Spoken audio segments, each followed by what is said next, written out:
Assalamualaikum warahmatullahi wabarakatuh. Bismillah, alhamdulillah, wassalatu wassalamu ala rasulillah.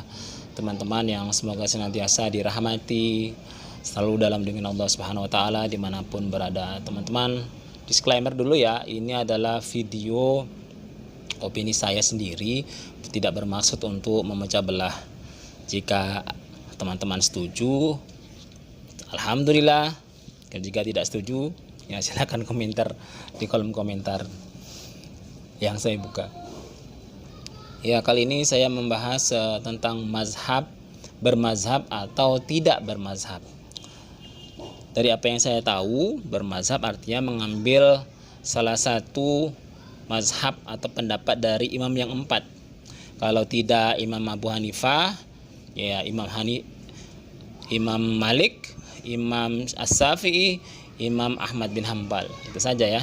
Yang tidak bermazhab artinya tidak memfokuskan hanya pada satu mazhab, tetapi memakai keseluruhan dari imam mazhab dan diambil pendapat yang terkuat. Nah, itulah mazhabnya. Apakah bermazhab itu baik? Boleh, mazhab-mazhab itu bagus ya. Mazhab-mazhab itu adalah para ulama yang mereka punya murid banyak. Jadi tidak ada para ulama sengaja bikin mazhab, nggak ada. Ya. Yang pertama mazhab Abu Hanifah. Abu Hanifah pintar, di zaman dia banyak orang pintar, tapi dia yang top. Akhirnya dia punya murid banyak, akhirnya ilmunya berkembang, jadi dia disebut mazhab Abu Hanifah. Setelah itu muncul Imam Malik, Imam Darul Hijrah, Imam kota Madinah. Ada juga orang-orang sepantaran Imam Malik yang hebat-hebat, tapi dia punya murid banyak. Akhirnya ilmunya berkembang, timbullah mazhab Imam Malik. Sebenarnya mazhab itu maksudnya metode belajar. Ini metode belajarnya Abu Hanifah, ini metode belajar Imam Malik. Ya. Di antara murid-murid Imam Malik ada Imam Syafi'i. Ternyata dia berkembang dan dia punya murid banyak lagi sehingga muncul lagi mazhab yang baru. Namanya mazhab Imam Syafi'i. Di antara murid Imam Syafi'i ada namanya Ahmad bin Hambal. Dia juga hebat. Akhirnya muncullah mazhab Hambali. Mereka tidak pernah sengaja untuk memproklamirkan membuat suatu mazhab, tapi itu berjalan dengan sendirinya. Sebenarnya di zaman dulu mazhab lebih dari 4.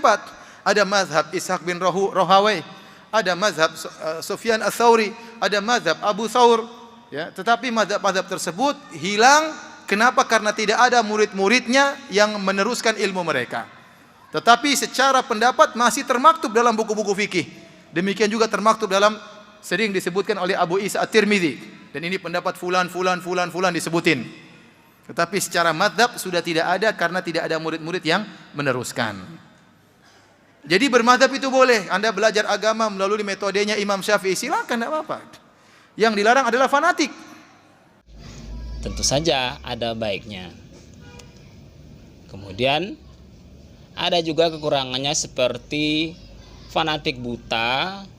Itu adalah hal yang tidak baik dalam bermazhab, karena mengakibatkan hal-hal yang tidak baik dalam beragama. Mazhab ini jamaah membantu kita untuk memahami agama, nggak apa-apa. Artinya kita mau belajar mazhab Syafi'i silahkan, tapi jangan fanatik mengklaim kebenaran semuanya dari Syafi'i. Artinya kalau dilihat orang bermadhab Maliki, karena pernah terjadi fanatis terhadap madhab ini, sehingga di Masjidil Haram itu jamaah sholat bergantian. Yang madhab Syafi'i nggak mau bermakmum dengan yang madhab Hambal. Sebaliknya seperti itu, yang Hambali tidak mau bermakmum kepada Syafi'i. Kenapa? Loh gimana? Kita itu mamanya beranggapan bahwasanya makan daging onta itu membatalkan wudhu.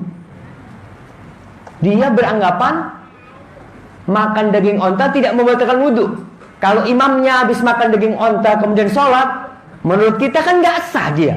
Masa kita bermakmum kepada imam yang menurut kita sholatnya tidak sah? Itu sampai seperti itu. Bahkan mereka tidak memperbolehkan nikah beda madhab.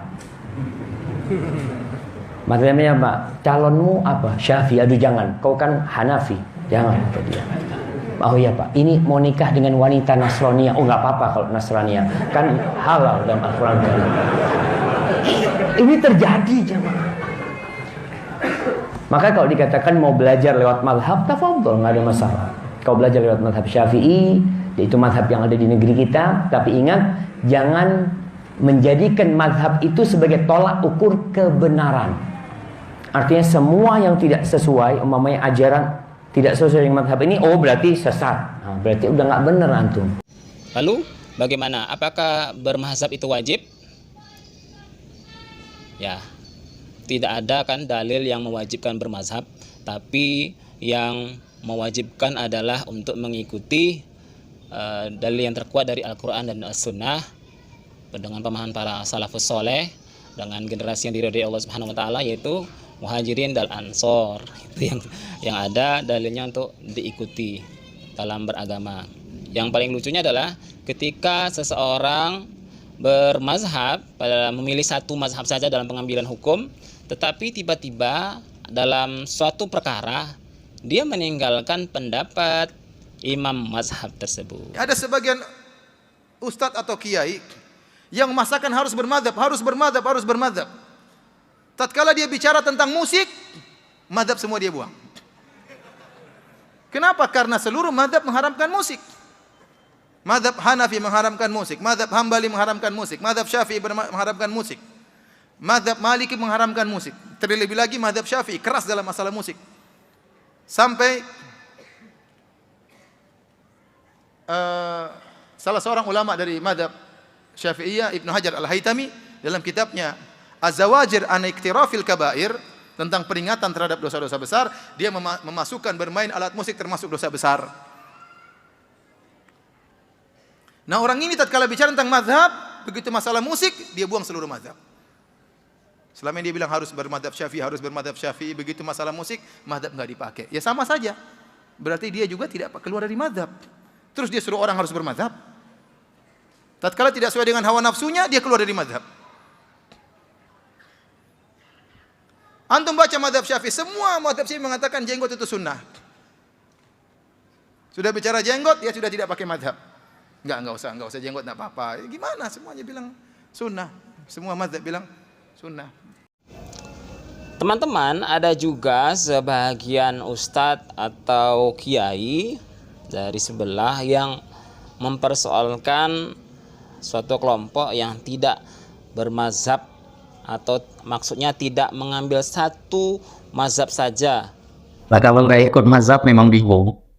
Nah, akhirnya nanti memang membingungkan. Nah, tadi ada orang yang dianggap mengikuti fatwa Imam Syafi'i, nggak ikuti fatwa Imam Abu Hanifah, nggak Imam Malik. Ujung-ujungnya memang buat mazhab baru. Atau artinya contohnya tidak bermazhab kepada Syafi'i saja, atau tidak bermazhab kepada Hambali saja, tetapi menggunakan seluruh mazhab-mazhab imam Ahlus Sunnah wal Jamaah, seperti contohnya ya Salafi, itu tidak berpatokan hanya pada satu mazhab.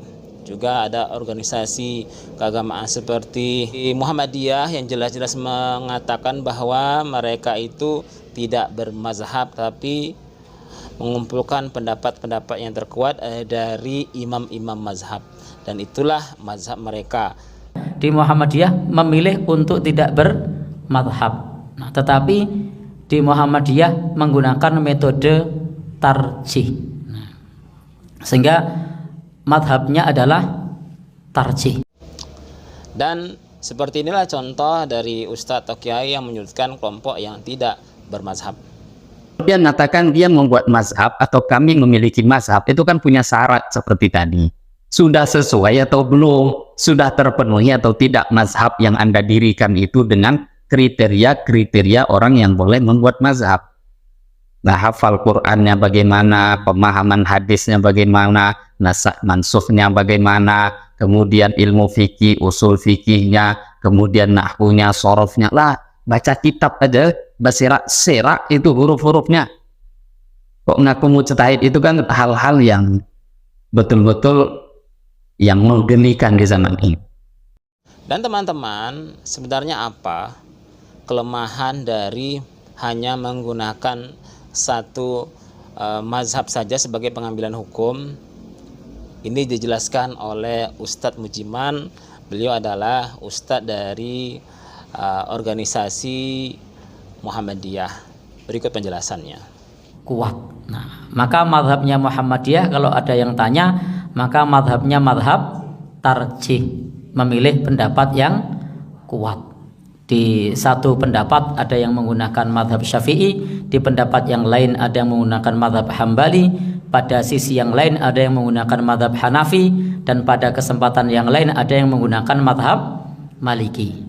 Karena memang tidak bisa dipungkiri, kita tidak bisa kalau hanya terpaku pada satu madhab. Faktanya kita akan kesulitan kalau kita hanya terpaku pada satu madhab saja. Misalnya kita mengaku untuk bermadhab Syafi'i misalnya, itu paling banter bisa dalam masalah toharoh dan sholat. Kalau nanti sudah menyangkut masalah muamalah, itu sulit. Bagaimana misalnya kita di minimarket mau beli dengan madhab Syafi'i,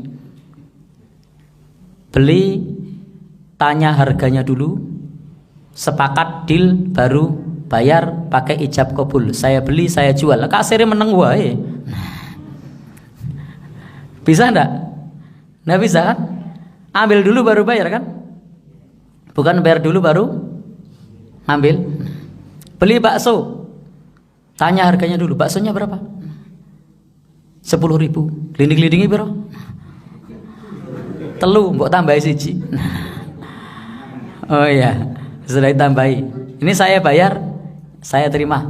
Saya jual, saya beli. Nah, ini mazhab Syafi'i. Prakteknya begitu enggak? Bakso setunggal, makan rampung pinten, gitu. Prakteknya gitu kan? Itu bukan mazhab Syafi'i. Baik. Sehingga Bapak Ibu, memang prakteknya kita tidak bisa kalau terpaku hanya satu mazhab.